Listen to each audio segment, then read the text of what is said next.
For this next step on this hybrid version, it's a silly name, I know. I may have to come up with a new one. But what I'm going to do is a layer of Quinn rose, and I'll explain a little bit more later. And I'm going to have it so it's gradating from just clear water to sort of pinkish rose up towards the top, and that rose will mingle with this yellow and make some nice light oranges. I'm going to keep everything really light because I am going to want to come back and do some stronger Quinn rose in the sky, but I'm going to wait. I'm going to do that in later passes. But it'll also be nice to have a little bit of watery Quinn rose just in the upper part of these hills, just light enough so that when we come back over with them with the peacock blue, it will sort of make a nice bluish violet and just kind of change things up and create a little bit more interest. So that's what I'm going to do, and I'm going to do that upside down. There's several ways you can do a graded wash. I usually like to do mine from whatever the lighter value is going to be on the shape to the darker. So I know that my gradation I'm going to want from basically just transparent clear to watery quinacridone rose up this way.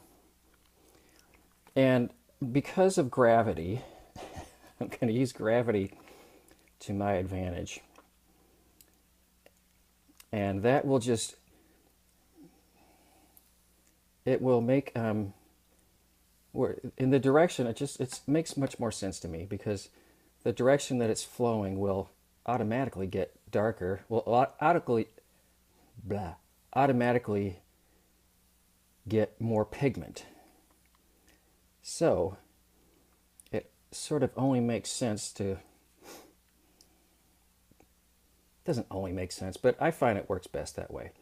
You might also be wondering why I'm wetting the whole thing. And I'm only going to put rose in kind of a limited area. And a couple of reasons. I could decide that I want to make sure there wasn't any Quinn rose going down here, and I could try wetting it just starting here.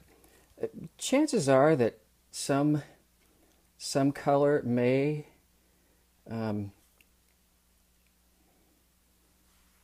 sneak down on the side, and I just find it's sort of nice to have everything blending all the way together, even if it's not going to sort of mostly end up there. And I'll keep doing this and kind of, I think yeah, that's a good example. I mean, as I'm moving things around, I may have the pink actually go, the Quinn rose actually kind of move around down there. It's not going to end up there, but I do want it to, where it is going to end up, I do want to make sure it's going to be a nice, smooth gradation wherever that is. And so especially for something like this, when it's pretty easy just to wet the whole thing, I will go ahead and do that. I'm going to bring in a little more, that's a little too watery. That might be a little bit, this is all very light and it will dry as you're learning. Quite terrible, that's fun. Oh, that would be kind of perfect. Well, maybe not over here, but right here, I wish I could say, stop, dry exactly like that. And because watercolor is what it is, it doesn't quite work that way.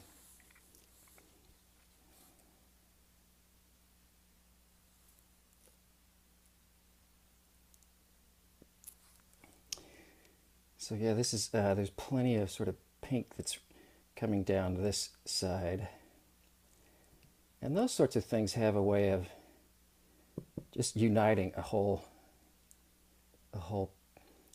painting. If there's subtle shades of pink even down here or over here, so that they don't seem out of place and like they were just stuck into one spot.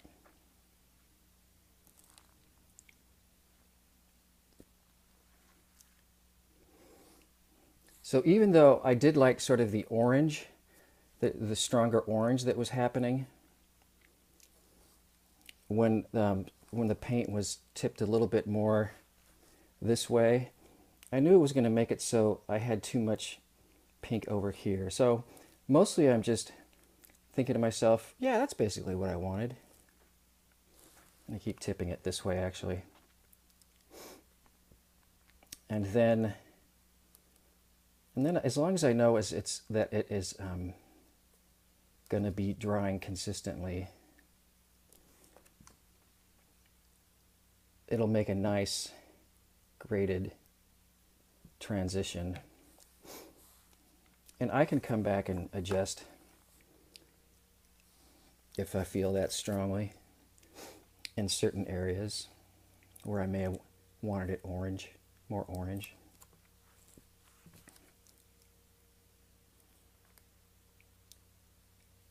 But I think I'll leave that like that for now and do a better job of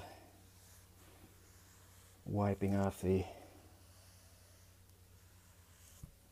extra paint here. Let me see if I can reach the other one and do that again. Do it again.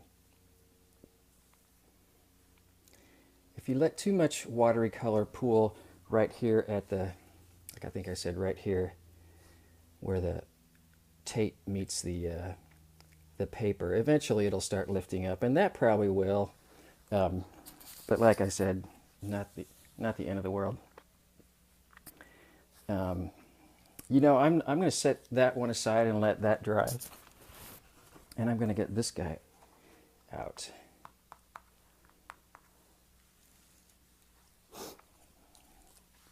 Before I do that, I do want to, as I'm letting it dry, I can choose to let it dry flat, or sort of at a little angle that I would like it to dry at, to make sure that the paint is flowing in the direction that I would like. And that's what I'm going to do this time. Often I have a little wood block around or something, but you know, anything to prop it up sort of at a gentle angle is fine. Make sure it's gentle angle.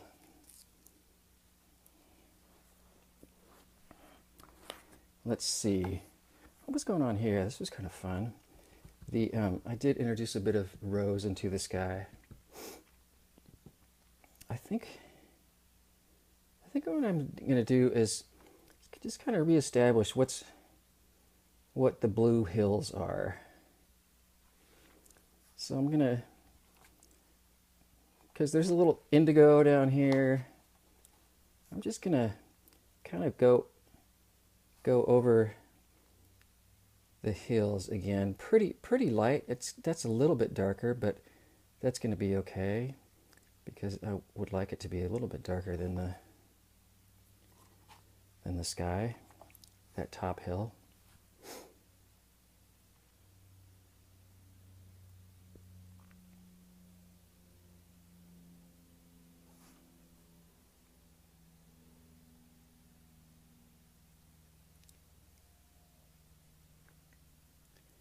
So this is a good example of also why I like to start really light and watery and go to darker. If you remember, on these hills up here, you know, some of the paint was starting to collect and make, depending on your aesthetic taste, a little bit too much of a dark edge.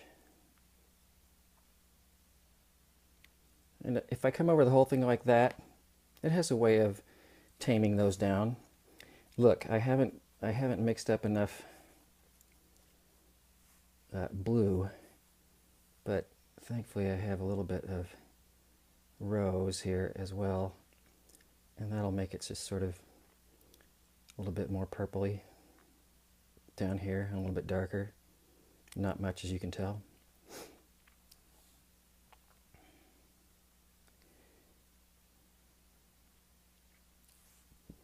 So you can tell it's transparent paint, so it's made everything a little bit darker.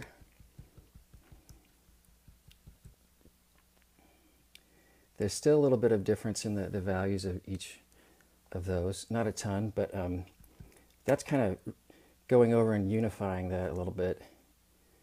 For this one, I'm going to start coming in with a little bit stronger of layer of Quin Rose on the next, starting from the next lower downhill till all the way to the bottom.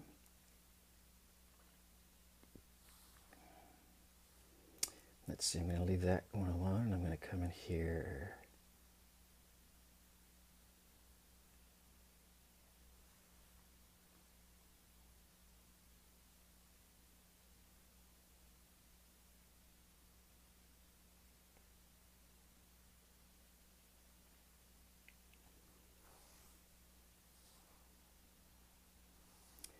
If you're having trouble with this, I do encourage you to just keep doing this small swatches, or just sort of a shape where you can feel like you're really managing having the entire shape wet. I did not mix nearly enough paint. Bad teacher. So what happens, actually, no, I didn't mean to do this. What happens if I just sort of say, you know, I'll just keep adding water to the what I did mix up to extend it, if you will. That is potentially a fine solution, but as you might imagine, every time I'm adding water, there's going to be a little less pigment.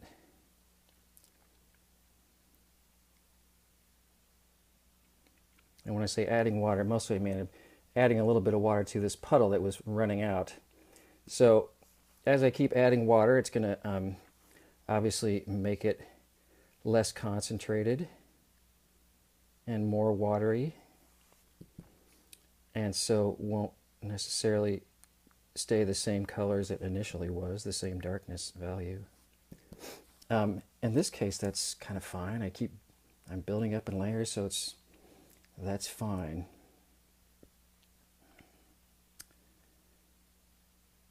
Cool. I'll let that dry too. Let's see what this guy's doing.